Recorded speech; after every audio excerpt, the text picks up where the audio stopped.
Drinking life from a fire hose, it seems sometimes. Sound familiar? This is life in the A.S.A.P lane. If you're feeling anxious, stressed, addicted, pressured, you are not alone. In fact, there's a global epidemic of stress and anxiety. Many aren't able to cope without the use of pills, alcohol, food, even retail therapy, shopping. The result is record levels of opioid overdose deaths, obesity levels, and teen suicide attempts. The good news is, there is an exit ramp, and your host, best-selling author, and former U.S. Congressman Alan Steelman will guide you to your very own exit. Alan's mission is to help you learn about and adopt strategies and techniques to restore balance and equilibrium to your life. You'll learn from Alan and his guests simple and practical stress-relieving techniques, and you will be inspired by numerous interviews with other people just like you, who have moved from stressed out to charged up, and from misery to mastery. You are cordially invited to join us and learn to live your life in joy and on purpose. Take a deep breath. Let's begin exiting the A.S.A.P lane with Alan. Fix your brain, fix your life. So simply stated, yet near the top of life's greatest challenges. In a previous episode, we explored this topic and the magic that resides in the brain. Unfortunately, darkness also resides in the brain, and this is at the root of the global epidemic of stress and anxiety that is taking such a toll of both our mental and physical health. This toll tragically includes more loss to opioid overdoses last year alone than the combined wars of Vietnam, Iraq, and Afghanistan. America is now second only to Mexico in obesity. The Center for Disease Control says that 4 out of 10 Americans have a body mass index that qualifies them as obese. In my new book, I call pills, alcohol, food, binge-shopping, false wizards, means of coping by those who have difficulty with the pace of life today in the digital age. My guest today, Dr. Melanie Greenberg, is very special to me. Her work and writings had an enormous effect on my own understanding of this topic, and her best-selling book, The Stress-Proof Brain, is featured in my book, along with a profile of Dr. Greenberg. By way of introduction, she is a clinical psychologist located in Mill Valley, California. She's an author, a speaker, she's an executive coach, and in addition, on top of all that, she writes a blog for Psychology Today called The Mindful Self-Express. In her practice, she treats the whole person, focusing on mind, body, and spirit.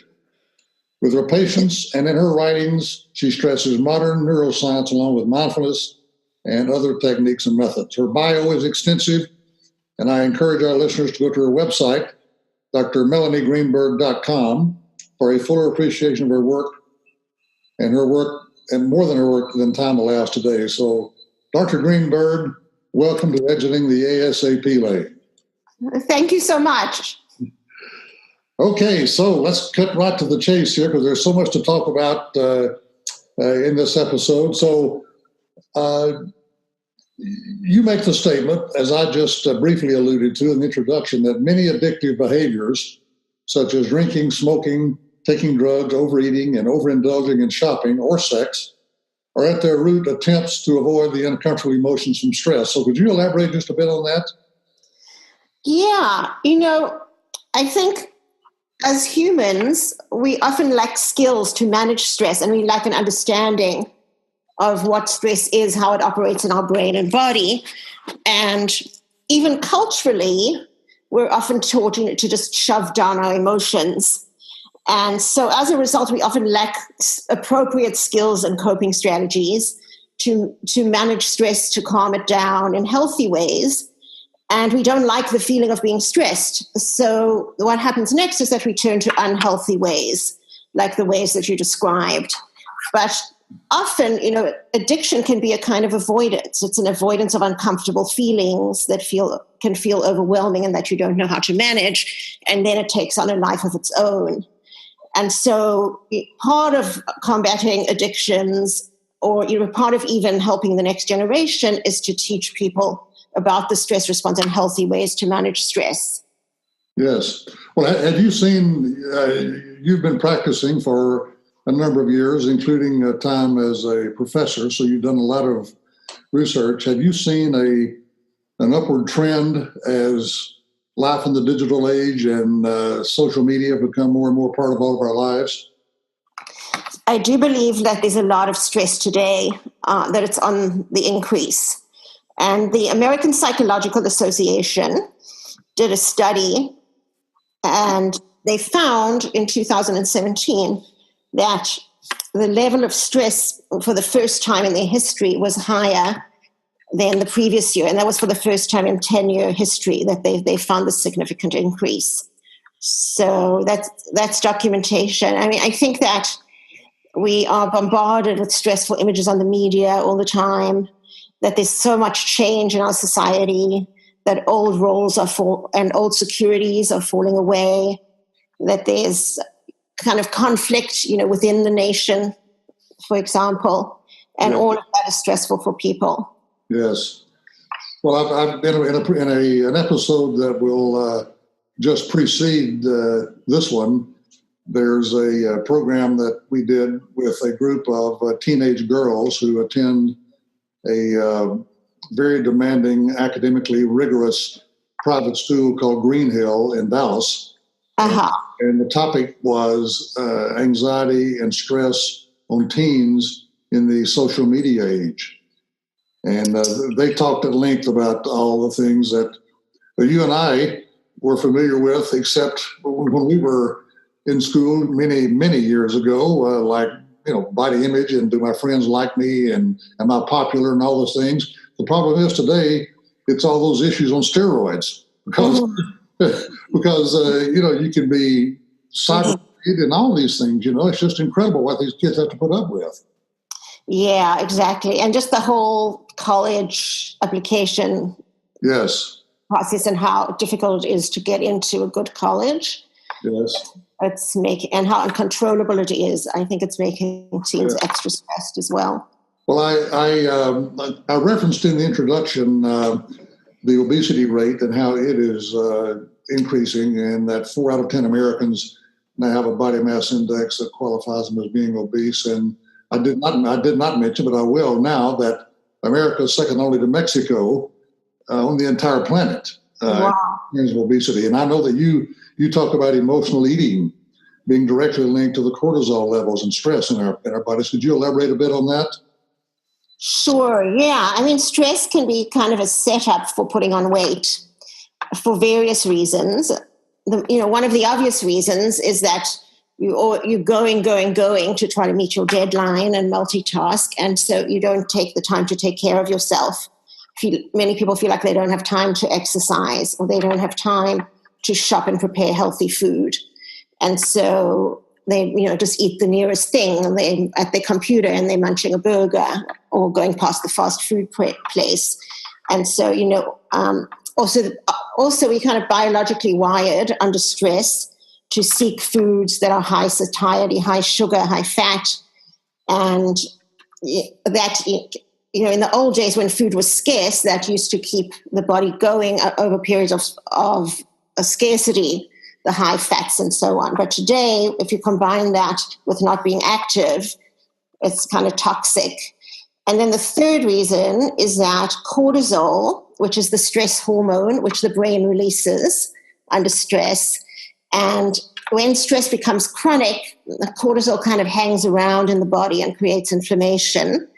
And one of the things that cortisol does is it makes it harder to lose belly fat. We hang on to that unhealthy fat in the waist and belly, which is actually a very big risk factor for cardiovascular disease and diabetes and all those negative health outcomes that shorten our lives. Yes. Well, you also, just on that topic, you also talk about the impact that chronic stress can have on premature aging. And I think you say even up to 10 years sooner than peers. Could you elaborate a bit on that? I mean, that is a slow way to die, I guess you could put it. It's not overdose. Unfortunately, yeah. And I want to say chronic stress that's not properly managed. So I just wanted to add that caveat, because you can learn to some degree to manage your response to stress so you don't feel as stressed all the time, and you don't have such elevated levels of the chemicals. But chronic stress that's not properly managed can lead to a feeling of feeling overwhelmed all the time. And research has shown that it's associated with a kind of a fraying of the telomeres in the brain. And the telomeres are the ends of the chromosomes.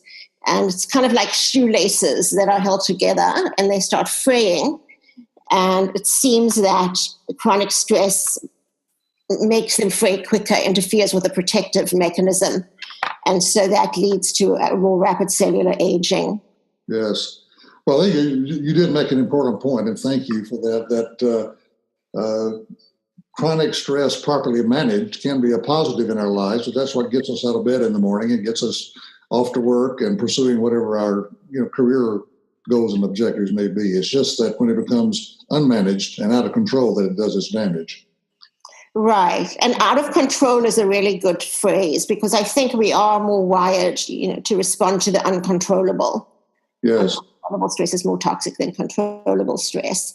But if we can, in our minds, find a way to make it controllable, to find pieces we can control, or to let go and accept the level of uncontrollability, that can help us. Yes. I was so struck by something that you said in your book that I have included it in the overleaf of the book, along with a quote from the Dalai Lama. I'll quote him first, and I'll segue to yours. The Dalai Lama said that if we could teach every 8-year-old to meditate, we could heal the planet of violence in one generation. So you following, and I've got this in the overleaf in the book because I thought it was such a profound statement, say that mindfulness has the potential to make not only individuals, but businesses, institutions, and societies stress-proof. Yeah, well, mindfulness is an incredibly powerful tool. And we didn't recognize it early on. People thought it was just for monks on the mountaintop. But more and more, it's becoming a part of the popular culture in business. Some very big businesses like Aetna, General Mills, and so on are actually teaching mindfulness to their employees. And there's good reason. There's actually some research showing that if you practice mindfulness at a more intense level and for longer periods of time, like maybe 8 to 10 weeks, that there's actually documented changes in the brain to do with centers that help emotion regulation get strengthened. There's more connection between the part of our brain that goes into emergency mode, called the amygdala, and our prefrontal cortex, which is our executive functioning, that can kind of rein things in and provide a different perspective. The prefrontal cortex gets strengthened, so we may have more ability to find different perspectives, to cope in good ways, and there's more connection between the two, as well as mindfulness affecting positive affect, increasing positive affect, increasing our ability to focus and pay attention, and to feel more compassion and kindness for ourselves and others. Right. And just for our listeners, by the way, mindfulness, by way of definition, is an umbrella term that normally is meant to include both yoga and meditation. And I think for the men listening, men have stereotypes about yoga, and many of them think, well, it's not macho enough. I need to be lifting weights and not running 5 miles. Or they may think that I can't do all those pretzel type contortions the women can do, and I'll be embarrassed if I go to a yoga class. But since you live in Northern California, may I point out that the Golden State Warriors, the NBA champions, as a team led by their coach Steve Kerr, do yoga, as does LeBron James, as does Tom Brady, as does Russell Wilson, as do a number of Cy Young Award-winning baseball pitchers, as do first responders across the country. So the more macho professions are finding that being able to slow the game down, and back to your comment about the prefrontal cortex, make rational decisions without the amygdala hijacking that prefrontal cortex and making us do something stupid, which we regret later. Exactly. And if the amygdala does start hijacking, then notice it. Mindfulness will teach you to slow things down so you can notice that you've moved into a different state. And then you can use your breathing to slow things down, and then, you can figure out what to do. Right. Well, that's a great segue to the breath. In my book, I call the breath the yellow brick road, the path that we can all take to our very own Emerald City, a calm mind. My book basically uses the Wizard of Oz story to illustrate that it's really the life story of all of us. Brain fog and heartbreak and lack of courage at points in our life. We're all three what the Scarecrow, the Tin Man, and the Cowardly Lion had to deal with, thinking that if they could just get to see the wizard, he would cure it all. And of course, the wizard turned out to be a wrinkled-up little old man who couldn't do anything for them. And, they discovered they had within them already, just as we do, our God-given breath. So could you elaborate just a tad on the breath and how it is the way to really jumpstart a good mindfulness practice? Sure. So the stress response, once it starts in the brain, it gets sent through the body through various brain chemicals like adrenaline and especially hormones like cortisol. They kind of alert all the parts of the body that, there's something here that they need to be alerted to and ready for action. And so what happens, you may notice when you're stressed that your heart rate will speed up. There's also more glucose released by the liver, and the kind of your big muscles, the blood starts flowing to your large muscles, and there's blood sugar increases and things like that, which over time can be unhealthy, but in the short term can sometimes be functional with certain kinds of stress. Like if you're walking in a dark alley, somewhere you hear footsteps behind you, it's very functional to be ready to run or fight. But I think that, can you repeat the question? I'm sorry. I got into my whole spiel. Oh, the sympathetic and the parasympathetic, that's what it is. Yes, I just want you to elaborate a bit on the breath and how the breath is really the pathway to, as simple as it may sound, is our pathway to calming our mind and preventing the hijacking that you talked about. Oh, sure, yeah. So the reason I brought all of this up is that the stress response is kind of controlled in the body by two systems, the sympathetic nervous system and the parasympathetic nervous system. The sympathetic nervous system is kind of the accelerator, accelerates the response, but the parasympathetic nervous system can put the brakes on. And the way to activate the parasympathetic nervous system to put the brakes on fight or flight is breathing, is one way, that if you just take slow, deep, rhythmic breaths, it actually starts activating the parasympathetic nervous system, so your body starts getting signals, it's safe now, you can stop producing all that cortisol, and it goes back into a rest and digest state in which your heart rate slows down, and if you feel feelings of calm, blood goes more to the organs for digestion. And so the breath is so important because on a physiological way, it actually calms down the stress response. Yes. I've heard you talk about, I've learned a lot of big words, Melanie, in reading your book and researching mine. You talk about neuroplasticity.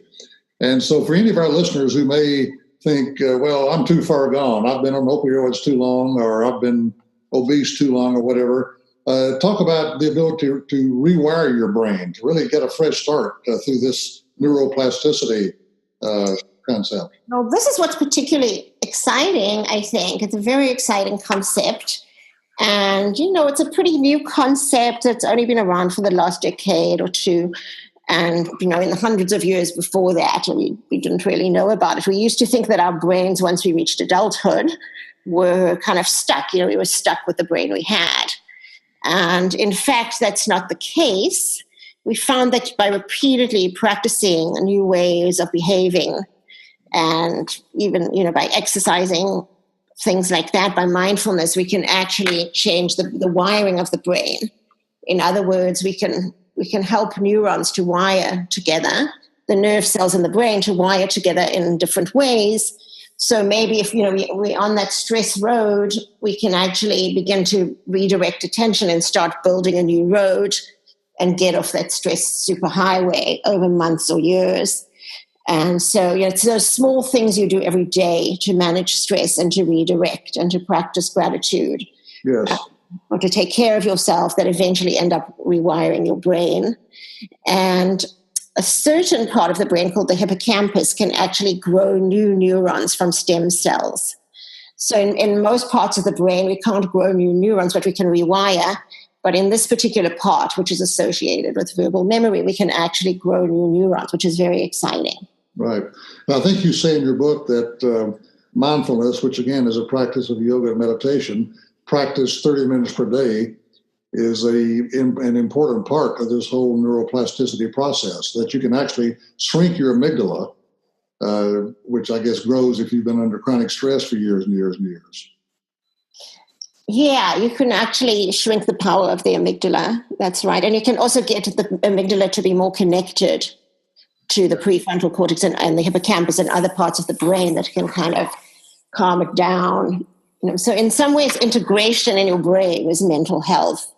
The more that the different parts of your brain are communicating with each other in a flexible way, the more control you have over your responses and the better mental health and the more integrated picture of things. Right. Mindfulness can help with all of that, the 30 minutes a day of meditation. Right. You mentioned earlier about becoming the CEO of your own brain and keeping your prefrontal cortex firmly in charge. All of us who live in big cities are under, of course, stress from a lot of different directions, but particularly out driving to work even. Right. And road rage around the country, and, people actually getting so enraged they pull a gun and shoot somebody is becoming more and more the norm. And so, you talk about even breathing while you're going to work as a means of preventing that hijacking, which can cause any of us to do something stupid that we'll regret later. Exactly. Yeah, traffic is a huge source of stress because it's chronic. You experience it every day, and it's also uncontrollable. Can't do anything about it. Yes. So that combination of being chronic and being uncontrollable is very stressful for our brains and bodies. Yes. And so one of the things with mindfulness, the meditation is a big piece of it. And there's different kinds of meditation, like focusing on the breath, or even perhaps watching your thoughts, or even just doing a walking meditation where you feel the movement of your body as you walk. But the most powerful way to really get mindfulness to change your brain is to integrate it into your life. So you meditate, but then you also try to be aware of mindfulness during the day in your daily life. And so what I say to my clients is that, when you're at a traffic light where you normally might be cursing, or you're behind a slow driver, just begin to try to slow down your breath and watch your breath. Take your focus away from all those angry thoughts and onto your breath. Because that can calm down the anger response physiologically, as well as kind of reorienting your brain into a more grounded place, and a place in which the amygdala is less likely to take over and make you act impulsively. Yes. Well, I know as we near the end of the program, I remember you said, based on your years of practice and study and all the research and the science that is now increasingly behind the practice of mindfulness, that if you had to choose one tool for staying focused, fit, connected, and on top of your game, it would be a mindfulness practice. Correct. Just because mindfulness can affect so many different areas of the brain. And, that has been shown in very well done controlled studies and in lots of studies. Yes. And so I would pick one tool because that's the tool that can help you focus, that can help you be kinder, more compassionate, that can help you think in a more flexible way and to manage your stress. Yes. So it's much more powerful than what people realize. Very good. Well, listen, again, I want to thank you as we close here for your wonderful insights on this very important topic. This is the path to our very own Emerald City, that place where troubles drop like lemon drops and the birds are always singing and the sky is always blue, if you remember the story. So I want to our listeners to encourage you to buy Melanie's book. I found it enormously helpful myself, and I know you will. So, Melanie, would you please just tell our listeners how they can get a copy of your book? Sure. So my book not only explains these concepts, but it also provides simple and practical tools and exercises that you can do right now and, on a daily basis to manage your stress. And, so it's not only theory, but it's really would help you to apply it in your life right away. Yes. You can get my book on Amazon, and it's called The Stress Proof Brain, or in bookstores. Or you can go to my website, drmelaniegreenberg.com, and click on the link. And I hope that you'll take a look at it. All right, very good. And as I mentioned, there's a full-page profile of Dr. Greenberg and her book in my book. So I want to thank you again, and I want to thank all of our listeners for tuning in. So with that, we will close out, and thanks very much.